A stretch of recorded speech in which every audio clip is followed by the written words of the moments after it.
സലീം കുമാർ നമ്മളെല്ലാം വിട്ടുപോയി.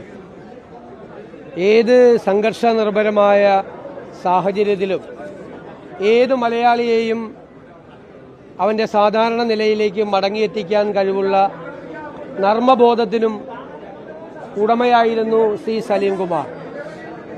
മലയാളിയെ സംബന്ധിച്ചിടത്തോളം അവൻ്റെ വീടുകളിൽ, ഗൃഹസദസ്സുകളിൽ എപ്പോഴും അവരെ സന്തോഷം നിർഭരമാക്കുന്ന ഒരു മുഖമായിരുന്നു സലീം കുമാർ. എന്നാൽ താനൊരു ഹാസ്യ നടൻ മാത്രമല്ല, അതിനേക്കാൾ വലിയൊരു നടൻ കൂടിയാണ് എന്ന് അദ്ദേഹം ആദമിൻ്റെ മകൻ അബുവിലൂടെ തെളിയിച്ച് ദേശീയ അവാർഡ് നേടി നമ്മുടെ എല്ലാം അഭിമാനം ഉയർത്തിപ്പിടിച്ചു. മലയാളിക്ക് ഒരിക്കലും മറക്കാൻ കഴിയാത്ത മുഖവും ഭാവവുമാണ്. നമുക്കറിയാം, നമ്മുടെ സാമൂഹ്യ മാധ്യമങ്ങൾ വന്നതിന് ശേഷം സാമൂഹ്യ മാധ്യമങ്ങളിലെ നിറം ചാർത്തിയ തമാശകളുടെ എല്ലാം കൂടെ സലീം കുമാറിൻ്റെ തമാശ കൂടി ചേർത്തിട്ടാണ് ചെയ്യുന്നത്. കാരണം മലയാളിക്ക് ഹാസ്യം എന്ന് പറഞ്ഞാൽ അതിലൊരാൾ പഴയ തലമുറയിലെ അടൂർ ബാസിയെയും ബഹദൂറിനെയും പോലെ മലയാളിയുടെ ഒരു പുതിയ കാലത്ത് സലീം കുമാർ അതിൻ്റെ കൂടെ ഉണ്ടായിരുന്നു. എനിക്ക് വ്യക്തിപരമായ നഷ്ടമെന്ന് പറയുന്നത്, എനിക്കൊരു സഹോദര തുല്യനായ ഒരാളെയാണ് അക്ഷരാർത്ഥത്തിൽ നഷ്ടപ്പെട്ടിരിക്കുന്നത്. ഞാനിവിടെ തെരഞ്ഞെടുപ്പിന് മത്സരിക്കുന്ന കാലം മുതൽ, പറവൂരിൽ വന്ന കാലം മുതൽ അദ്ദേഹവും അദ്ദേഹത്തിൻ്റെ കുടുംബവുമായിട്ടുള്ള വലിയ ആത്മബന്ധമുണ്ട്.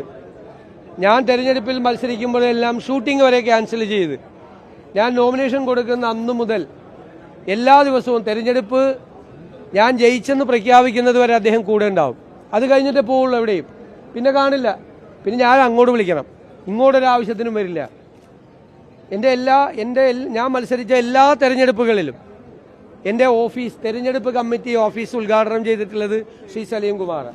അവസാനമാകുമ്പോൾ പറയും എൻ്റെ അവകാശമാണെന്ന് പറയും. ഞാൻ പറയും, ഞാൻ വേറെ ആരെയും വിളിക്കില്ല, സലീമിനെ മാത്രമേ വിളിക്കുള്ളൂ എന്ന് പറയും.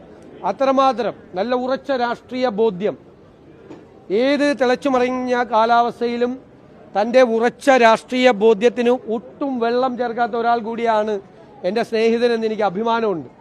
അതിലൊരു വിട്ടുവീഴ്ചയില്ല. പഠിക്കുന്ന കാലം മുതൽ അവസാന ശ്വാസം പോകുന്നത് വരെ ആ ഉറച്ച രാഷ്ട്രീയ ബോധ്യത്തിൽ, ആ ഉറച്ച കോൺഗ്രസ് ബോധ്യത്തിൽ നിന്നു എന്നുള്ളതാണ് അദ്ദേഹത്തെ വ്യത്യസ്തനാക്കുന്നത്.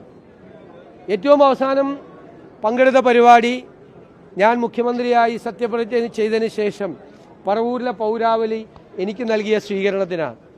അതിനു മുമ്പ് ഞാൻ പങ്കെടുക്കുന്നത് കൺവെൻഷനിലും തെരഞ്ഞെടുപ്പ് കാലത്ത് എല്ലായിടത്തും ഉണ്ടായിരുന്നു. തെരഞ്ഞെടുപ്പ് വന്നാൽ എൻ്റെ വീട്ടിലോ തെരഞ്ഞെടുപ്പ് കമ്മിറ്റി ഓഫീസിലോ ഉണ്ടാവും. അത്രമാത്രം ഹൃദയബന്ധമാണ്. ഇത്ര പെട്ടെന്ന് ഇങ്ങനെ ഒരു വിടപറയലുണ്ടാകുമെന്ന് കരുതിയില്ല.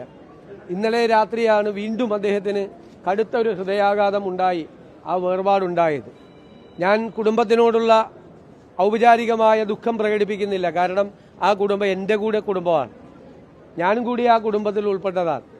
അവരെ എല്ലാവരെയും ഞാൻ ചേർത്ത് നിർത്തും, ഞങ്ങളെല്ലാവരും ചേർത്ത് നിർത്തും. ഒരു കാര്യമില്ല, ഇവിടെ എല്ലാവർക്കും ഉണ്ടായ പ്രയാസത്തിൽ, ദുഃഖത്തിൽ ഞാൻ പങ്കുചേരും.